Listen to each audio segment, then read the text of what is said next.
Hello, and welcome to the first episode of I'm on a CIA watch list of 2021. Sorry. Still getting used to saying that. Anyway, our last episode was before Christmas 2020. This first episode of this year, and by the way, these are going to be much shorter episodes, not full, 30-minute plus episodes like we did before. That's not going to be, out of the realm of possibility, but I think that it'll be much more enjoyable for people to watch one topic at a time. Anyway, this episode is going to be about the Force the Vote campaign and the results of that and what that means going forward. So, if you don't remember, before I took my break, uh, I had done a video or two about Jimmy Dore's campaign. It's not just Jimmy Dore's, it's Brianna Joy Gray's too, but it was a progressive campaign to get the progressive members of the House to withhold their vote for Nancy Pelosi as Speaker of the House until she gave the concession of holding a vote on the floor of the House for Medicare for All. Um, and a lot of progressives had jumped onto this. Kyle Kalinske, Cenk Uygur, at least at the start. Crystal Ball, Sam Cedar, again, at least at the start. There were a lot of people that were on board with this. Graham Elwood, and more. So, uh, and of course, there were. I showed you in one episode the AOC Twitter responses when she was responding to Justin Jackson, who's a football player for, I think, the LA Chargers, and who is a Medicare for All activist, where she was basically saying the same thing that Mark Pocan was saying early on, that they didn't have enough people and that it could, risk Medicare for All in the long run, and that, making a whole bunch of excuses as to why she didn't want to withhold her vote from Nancy Pelosi. And of course, the critics of this pressure campaign were just mostly saying, "Oh, Jimmy Dore's a grifter. Jimmy Dore is a Tulsi Gabbard Republican. Jimmy Dore is this, that, or the other." Most of the criticism was pointed towards Jimmy Dore, which is funny because he wasn't the only person that did this pressure campaign. Didn't see a lot of criticism coming directly towards Brianna Joy Gray because they couldn't levy the same criticism. Or their criticism was this was bad strategy, which ranged from we shouldn't push for anything to we should be pushing for more instead of just taking the pressure campaign as it was. Um, so we're past January 4th now. What happened? So when the day came to withhold their votes, they didn't do it, and all six squad members, I think it was six, might have been more, voted for Nancy Pelosi as Speaker. They got no concessions. No concessions. No concessions. No committee spots. No progressive policy, to be have a vote held on.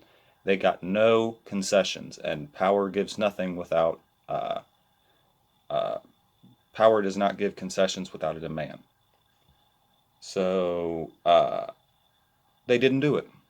They failed.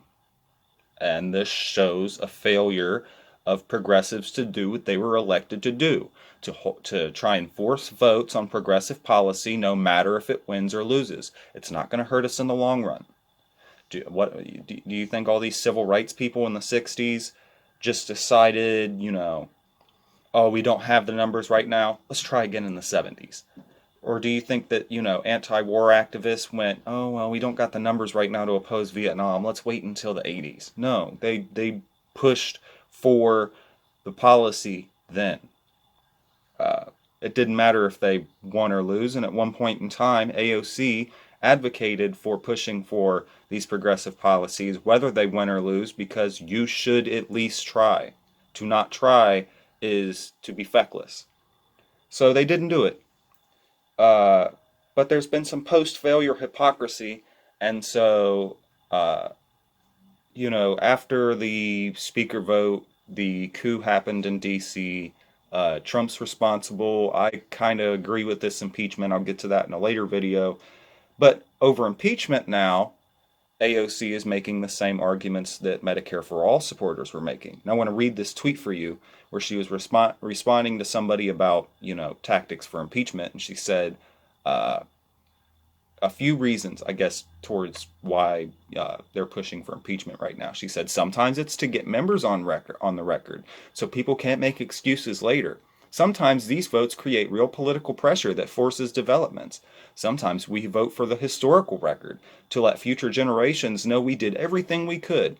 These were all arguments for why you should have forced the vote on Medicare for All, and you didn't. And I support this impeachment thing, but the people need Medicare for All right now. We're in the middle of a fucking pandemic. It didn't stop at 11/59/59, December 31st, 2020. We're still in a pandemic and people need their fucking health care. It's not hard to understand. Matter of fact, I find it harder to understand why you wouldn't push for it right now, of all times. So there's some hypocrisy about this right now. I think, continuing force the vote, if progressives want to do that, it's, that's a perfect plan. They've got total control of the House now, or House, Senate, and presidency now. Democrats do. So they really have no excuse. There's more progressives in there now, so they really have no excuse. They should be pushing for Medicare for All. They should be trying to force a vote. I don't know what leverage they'll use to do that now, but maybe the progressives should become the obstructionists within the party.